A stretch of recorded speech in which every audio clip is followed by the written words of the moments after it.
아멘. 기도하겠습니다.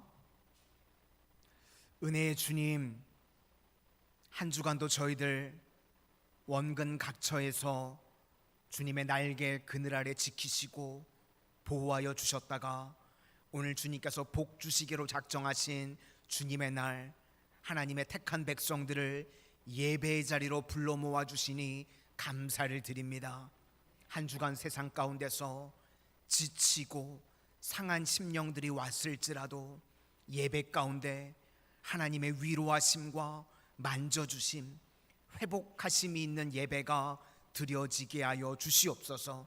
그리하여서 예배 자리에 올 때에는 저희들 근심, 걱정, 염려, 두려움으로 왔을지라도 이제 예배를 마치고 돌아가는 발걸음 가운데 주님 주시는 평안과 은혜와 감사로 넘쳐날 수 있도록 인도하여 주시옵소서.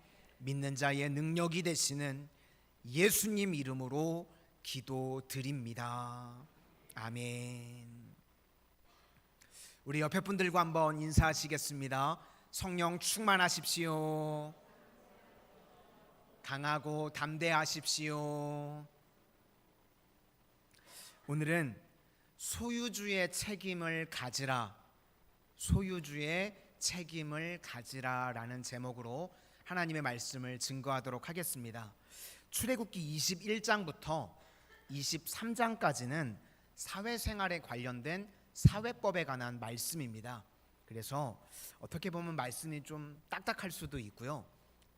만약에 저한테 주제 설교를 하라고 그런다면 저는 오늘 본문은 설교를 안 할 것 같습니다. 우리 성도님들 주무실까봐. 그런데 강의 설교는요, 쭉 하나님의 말씀을 우리가 계속 이어서 전하는 것 아닙니까? 반드시 하나님께서 우리 성도님들에게 주시고자 하시는 메시지가 있을 줄로 믿습니다.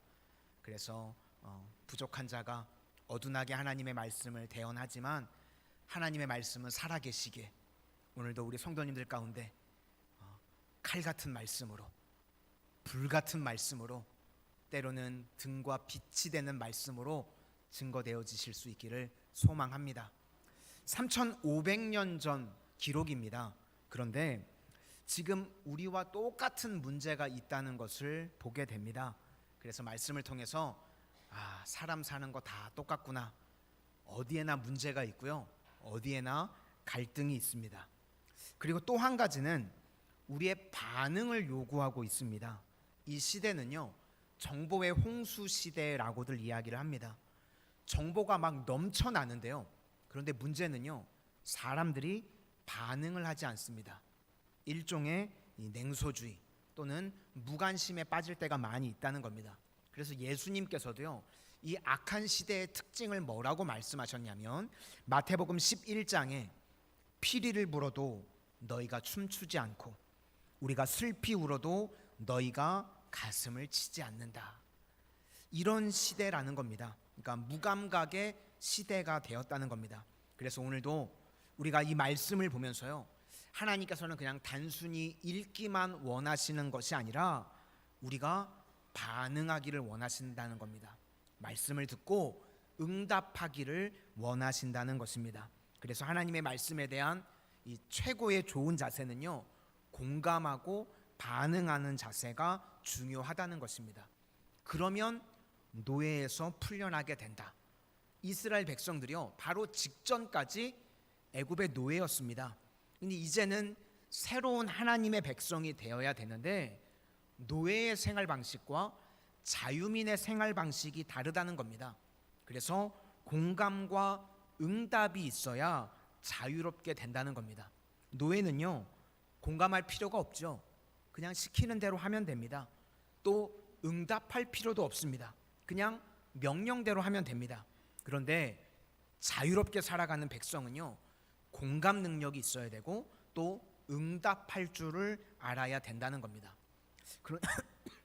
그러니까 이스라엘 백성들은요, 지금 노예 근성을 끊는 게 가장 중요했습니다. 430년 동안 애굽의 노예로 있었습니다. 그러면 우리나라로 따지면요, 임진왜란 때부터입니다. 임진왜란 때부터 지금까지 노예 생활을 쭉 이어왔다 그러면 아마 다 바뀌어 있었겠죠. 우리도 일제 35년의 생활을 겪었었습니다. 근데 이스라엘은요 12배도 넘습니다. 오랜 기간 동안 노예 생활을 거쳐왔으니까 노예 근성이 다 생겼겠죠.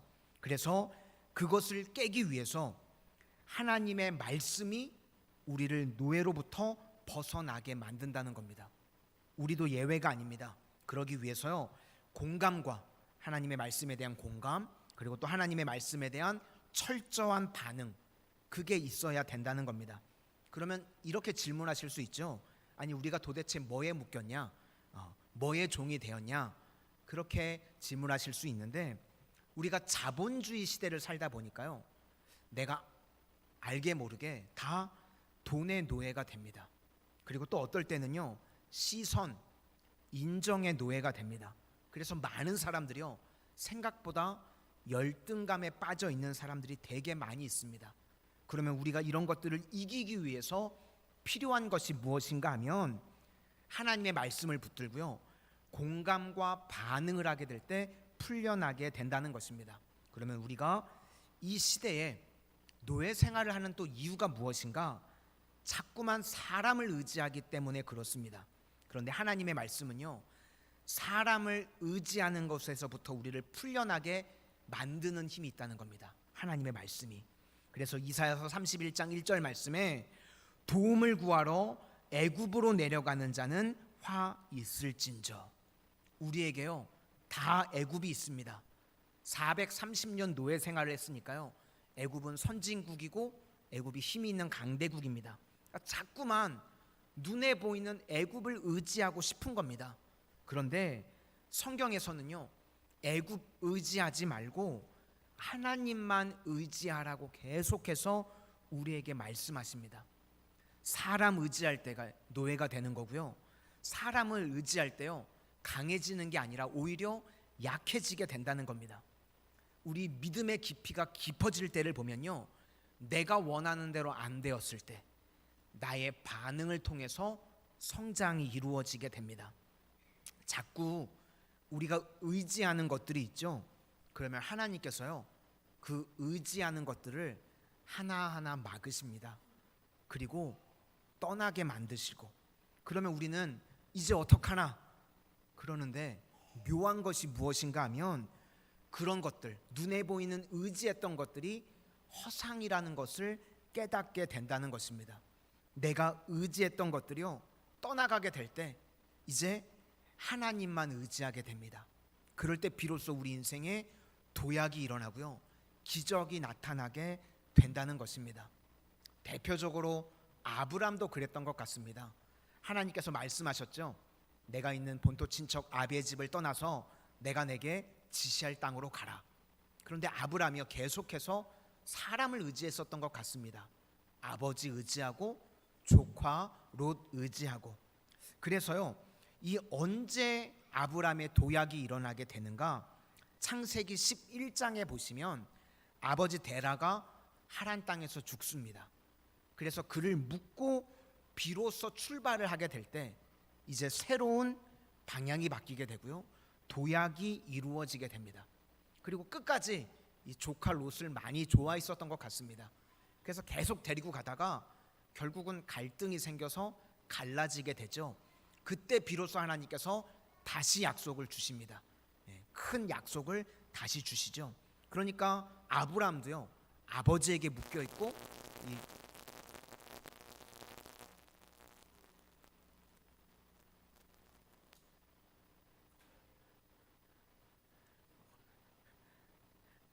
또 제가 뭘 잘못했는지 자꾸 회개가 나오고 하나님 제가 뭘 잘못했나요?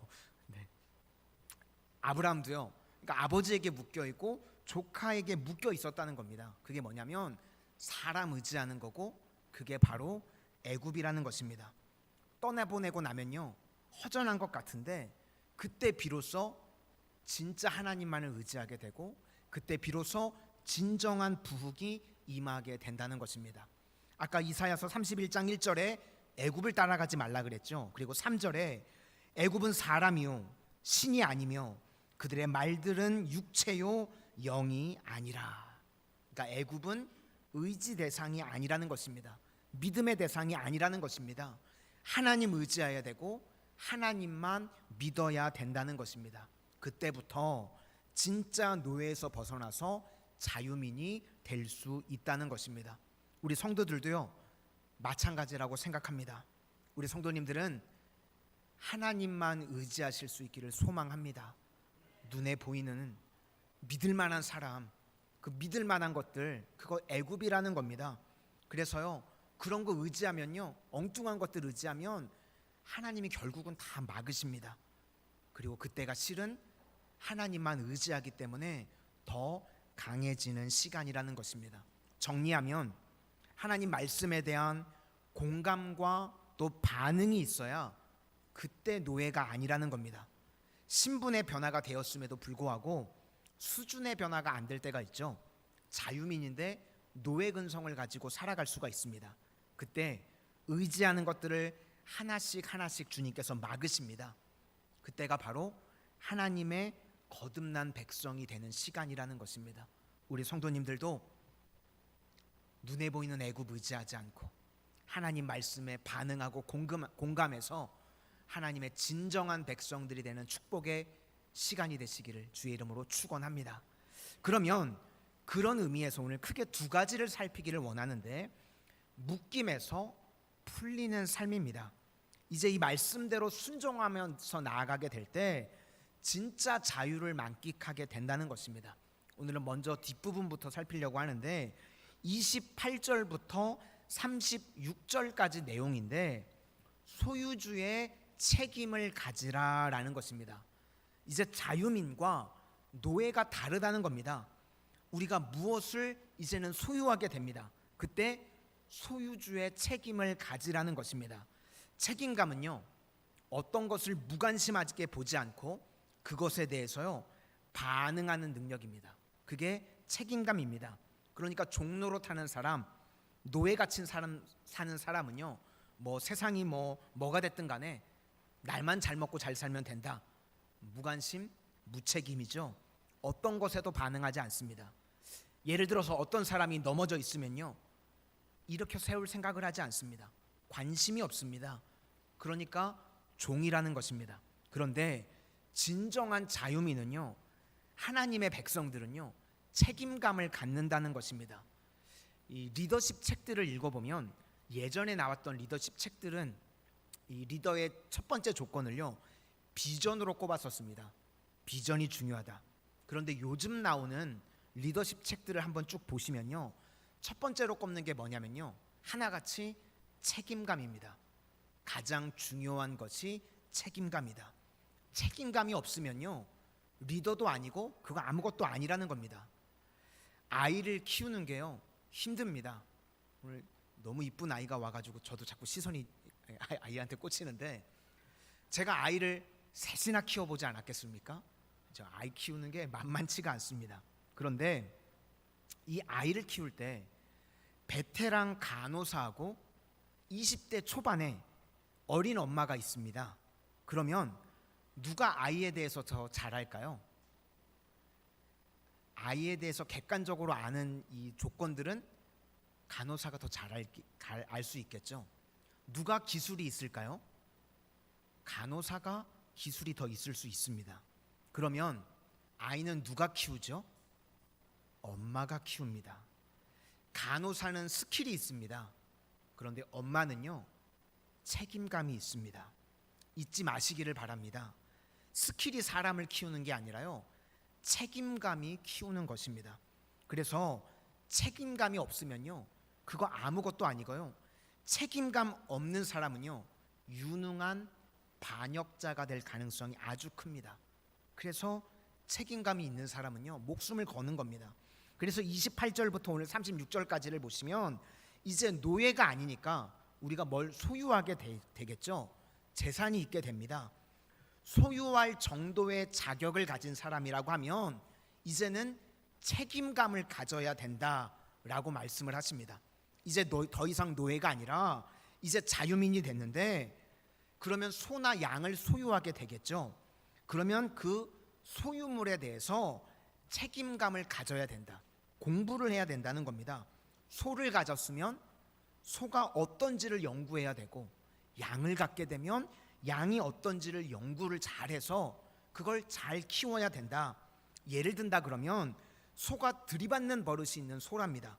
그러면 미리 소에 대해서 알았으니까 예방을 해야 되고, 아니면 배상을 하든지 그 소를 죽여버리라는 겁니다. 29절을 우리 다 같이 보시도록 하겠습니다. 29절입니다. 시작. 소가 본래 받는 버릇이 있고 그 임자는 그로 말미암아 경고를 받았으되 단속하지 아니하여 남녀를 막론하고 받아 죽이면 그 소는 돌로 쳐 죽일 것이요 임자도 죽일 것이며. 그러니까 소유주는 노예가 아니라 주인이라는 겁니다. 소유하는 능력이 무엇인가 뭘 알아야 된다는 겁니다. 애굽의 노예로 있을 때는요, 그냥 시키는 대로만 하면 됩니다. 기계적으로 했습니다. 이제는 주인이 된다는 건 공부도 해야 되고 연구도 해야 되고 조사도 해야 된다는 겁니다.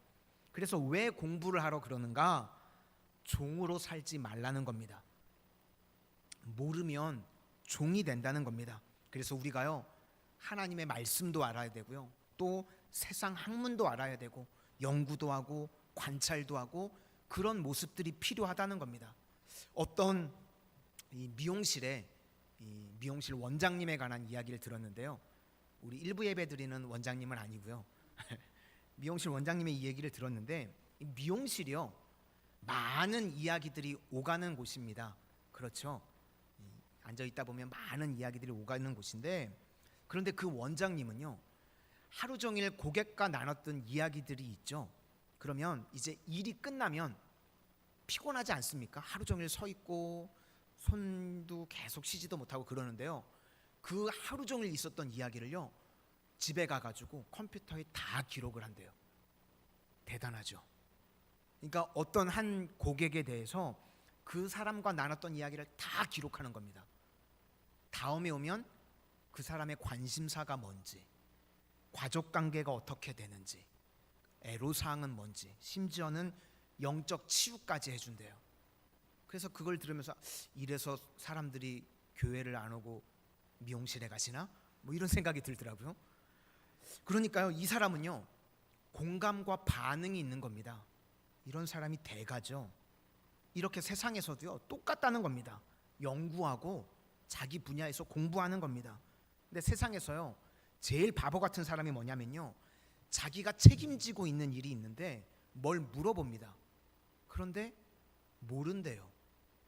그걸 모른다는 거는요, 그냥 뭐 혼나고 그런 문제가 아니라 나는 노예고 종이라는 것과 똑같은 이야기입니다. 내가 어떤 사역 가운데 하나님께서 맡겨주신 일이라고 하면요, 그걸 연구하고 책임지고 알아야 되는 것입니다.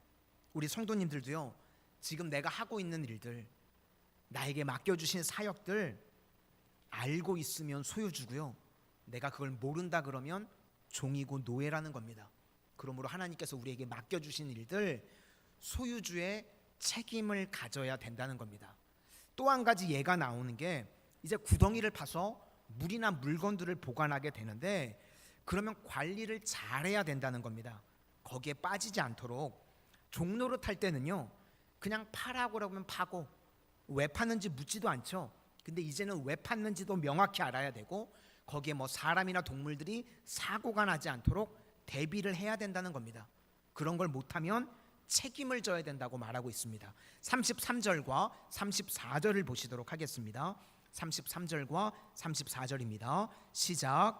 사람이 구덩이를 열어두거나 구덩이를 파고 덮지 아니하므로 소나 나귀가 거기에 빠지면 그 구덩이 주인이 잘 보상하여 짐승의 임자에게 돈을 줄 것이요 죽은 것은 그가 차지할 것이니라. 그러니까 이런 것은요, 노예일 때는 생각할 필요도 없는 일이었습니다. 그런데 이제 소유주가 되었으면 이런 것에 대해서 책임을 가지고 준비를 해야 된다는 것입니다. 이런 법 정신이요, 이 미국에 잘 녹아들었죠. 그래서 미국은요, 집 앞에 눈이 왔을 때 그거 치우지 않으면요, 벌금을 낸다고 그럽니다. 우리 마산에는 일단 눈이 안 오더라고요. 그게 좋은 것 같은데, 집 앞에 있는 눈 치우지 않으면 벌금을 내고요, 또 누가 자기 집 앞을 걸어가다가 미끄러져서 넘어지면 그 병원비까지도 집 주인이 내고 배상을 해줘야 된다고 그럽니다. 그러니까 그 법, 이 정신은요, 적어도 내가 이 집을 소유할 정도의 자격이 된다 그러면 내 집 앞에서 넘어지는 사람들, 그건 대비할 줄 알아야 된다라는 겁니다. 그렇죠? 이게 성경 정신입니다. 이런 게 성경에 한 군데가 더 나오는데요. 이스라엘의 도피성 제도가 있습니다. 이스라엘에는 6군데의 도피성이 있었는데, 도피성으로 사람이 이제 실수로 사람을 쳐 죽여가지고 도피성으로 피해야 돼요. 그런데 피하는 그 길 중간에 막 돌 같은 게 있어가지고 잡혔습니다. 피하지 못하고 잡혔어요. 그러면 그 도피성을 담당하고 있는 제사장도 죽여버리라는 겁니다. 제사장이 그 도피성을 감당하는 제사장이라고 하면 적어도 도피성으로 사람들이 피해 올 때 아무런 장애가 없게 쉽게 올 수 있도록 돌멩이도 치우고 길도 닦아야 되고 이정표도 세우고 그 정도는 해야 도피성을 담당할 수 있는 제사장이라는 겁니다. 이 말씀을 준비하면서요, 어제 제가 동네 한 바퀴를 돌았어요. 우리 성도님들 예배 자리에 오실 때 개똥이라도 밟으면 안 되는데 잘 오셔야 되는데 그런 생각이 들었습니다. 종은요 아무나 할 수 있습니다. 그런데요 주인은 아무나 할 수 없습니다. 소유주의 책임이 있다는 겁니다. 그러므로 우리 성도님들도요, 하나님께서 내게 맡겨주신 자리들이 있죠. 책임감을 가지실 수 있기를 소망합니다. 야곱의 12아들 가운데 단 한 명만 책임감을 가졌습니다. 유다. 그래서 그 책임감이요, 그를 영적 장자로 만들었습니다. 우리 성도님들도요, 무슨 일을 하든지 하나님께서 맡겨주신 일에 책임감을 가지면 내가 주인이 되는 겁니다. 그런 주인이 되어지는 하나님의 축복을 다 누리실 수 있기를 소망합니다. 이제 그 다음에 나오는 게 앞부분 내용을 살필 텐데, 묶임에서 풀리는 삶은요, 감정으로 대처하지 말라는 것입니다. 감정을 절제하는 삶을 살라. 우리 중에도요 너무 감정적인 분들 계시죠. 그런데 그것에 제한을 두라는 겁니다. 동해 보복법인데 23절부터 25절까지를 한번 보시도록 하겠습니다. 23절부터입니다. 시작. 그러나 다른 애가 있으면 갑되 생명은 생명으로, 눈은 눈으로, 이는 이로, 손은 손으로, 발은 발로, 된 것은 된 것으로, 상하게 한 것은 상함으로, 때린 것은 때림으로 갚을 지니라. 이걸 읽으면 우리 성도님들 무슨 느낌을 받으십니까? 잔혹하다, 그런 느낌 안 받으십니까? 그렇죠. 그런데 이거는요 잔혹한 게 아니라 이런 보복을 제한하는 법입니다. 한번 생각해 보시기 바랍니다. 내가 누구랑 싸웠어요. 근데 그 사람이 저를 쳐가지고요 이가 하나가 나간 거예요. 제가.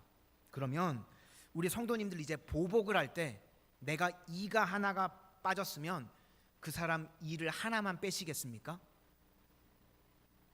내가 치아가 하나 빠졌어요.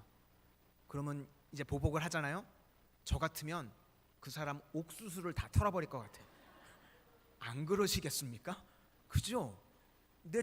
감히 내 치아를? 그러면서 이제 복수를 할 때 아주 그냥 옥수수를 다 털어버려야 속이 시원한 거 아닙니까? 그렇죠?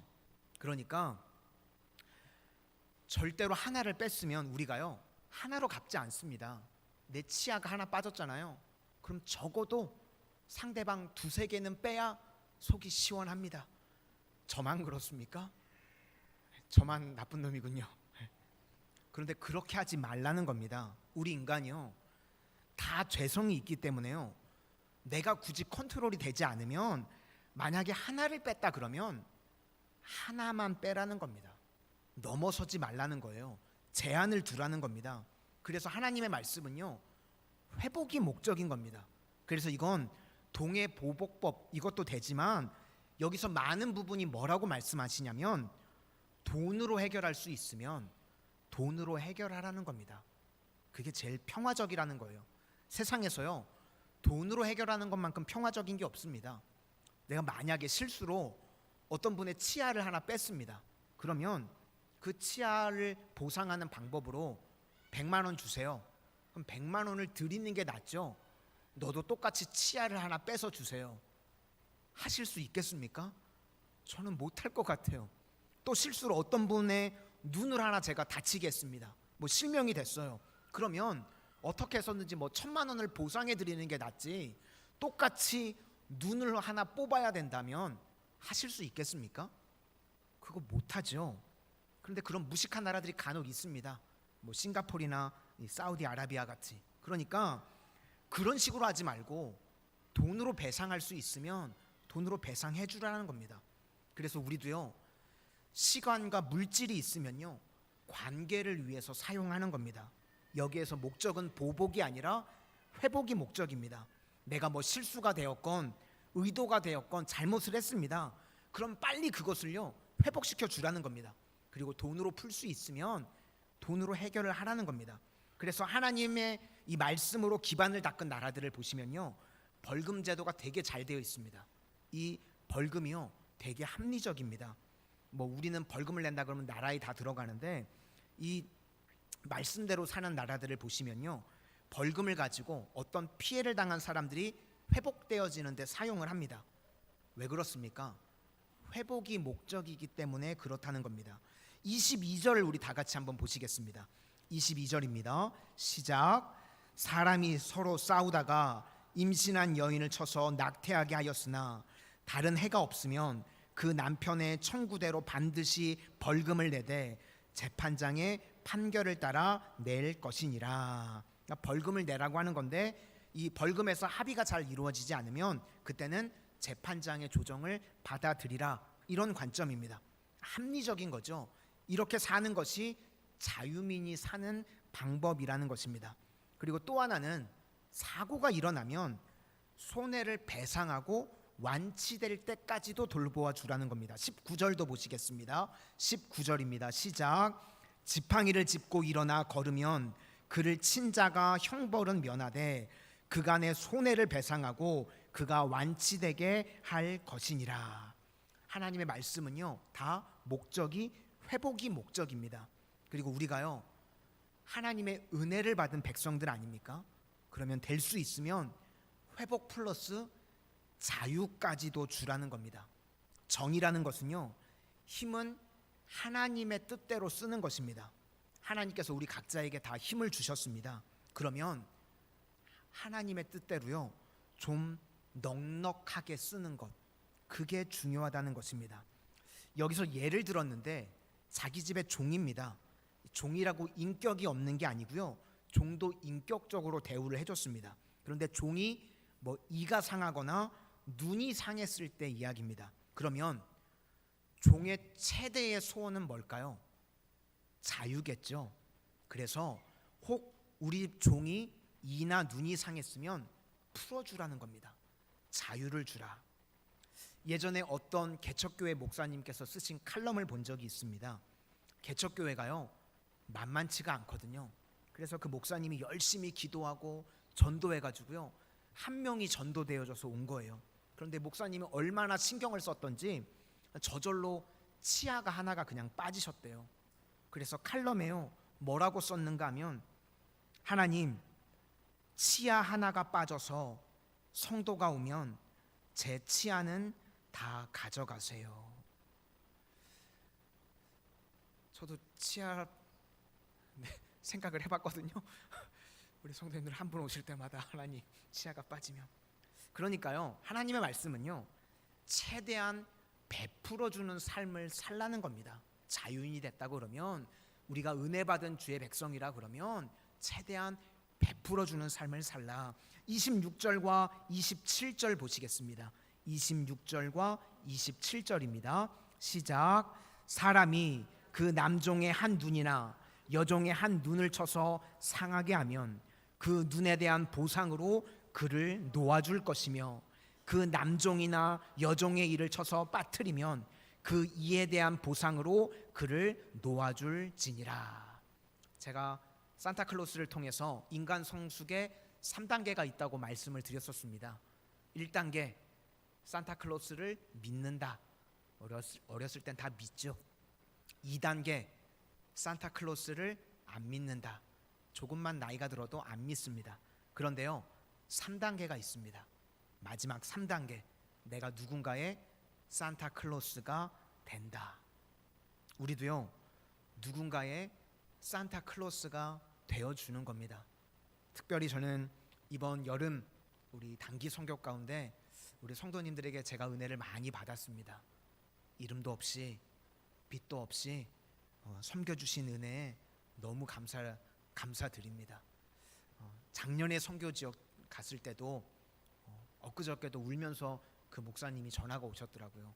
우리 마산 성은교회 성도님들에게 빚진 마음이 있고 너무 감사하다고. 그래서 우리 성도님들께서 정말 산타클로스가 되어주신 것 같아서 제가 우리 성도님들께 다시 한번 진심으로 감사를 드립니다. 그러니까 우리가 무슨 일을 할 때요, 그냥 최소한으로만 하지 말라는 겁니다. 이가 하나가 빠졌는데요, 그 노예를 해방시켜주라. 그게 산타클로스의 모습이라는 겁니다. 우리가요, 다 하나님의 압도적인 은혜를 받았습니다.